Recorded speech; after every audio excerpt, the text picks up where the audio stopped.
આજનો દિવસ છેલ્લો પ્રચાર માટે હતો। લોકસભા ચૂંટણી 2024ના પ્રચાર પડઘમ શાંત થયા છે। ત્રીજા તબક્કાના મતદાન માટેના પ્રચાર પડઘમ શાંત થઈ ગયા છે। 12 રાજ્યોની 94 બેઠક માટે 7 મે મતદાન થવાનું છે, જેના 48 કલાક પહેલા પ્રચાર પડઘમ શાંત થઈ ગયા છે। ગુજરાતમાં 25 બેઠક માટે મતદાન થવાનું છે। 25 બેઠકો માટે 266 ઉમેદવારો મેદાને છે।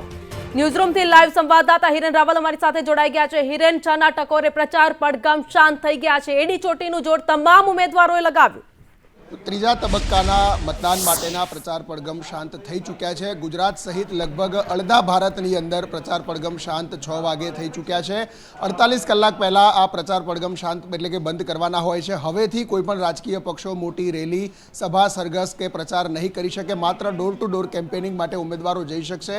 સમગ્ર રાજ્યની અંદર સુરતને બાદ કરતા તમામ 25 બેઠકો ઉપર 7 તારીખે મતદાન છે। તે સવારે 7 વાગ્યાથી લઈ અને સાંજે 6 વાગ્યા સુધી થશે। ડ્રાય સ્ટેટ જાહેર કરવામાં આવશે ગુજરાતને પણ, અને અન્ય રાજ્યો જે છે ત્યાં પણ ડ્રાય સ્ટેટ તરીકે તેની જાહેરાત કરવામાં આવશે, જેથી કરીને લોભામણી જાહેરાતો ન થઈ શકે અથવા તો છેલ્લી ઘડીએ જે રાજકીય પક્ષો ચૂંટણી પ્રચાર માટે અથવા તો મત લેવા માટે લાલચ આપતા હોય છે એ લાલચ ન આપે, એટલે એનું પણ ધ્યાન ચૂંટણી પંચ દ્વારા રાખવામાં રહેશે। જેટલા પણ વાહનોની અવરજવર છે, મોટાભાગના વાહનોની જે એસટીએફની ટીમો છે એણે પણ ત્યાંથી ચેકિંગ કરવા માટે સૂચના આપવામાં આવી છે। આવતીકાલે રાજ્યના તમામ જિલ્લા મથકો પરથી જે ઈવીએમ મશીન છે તે ડિસ્પેચ કરવામાં આવશે। એ જે તે બૂથ સુધી આવતીકાલ સાંજ સુધીમાં પહોંચશે, જેથી કરીને પરમ દિવસે સવાર સુધી 7 વાગે મતદાનની પ્રક્રિયા છે તે શરૂ થશે।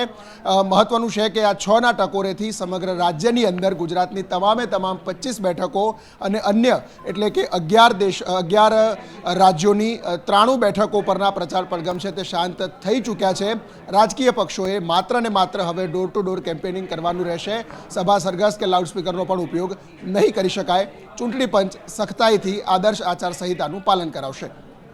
હિરેન, આભાર સમગ્ર માહિતી માટે। એટલે કે પ્રચાર પડઘમ શાંત થઈ ગયા છે।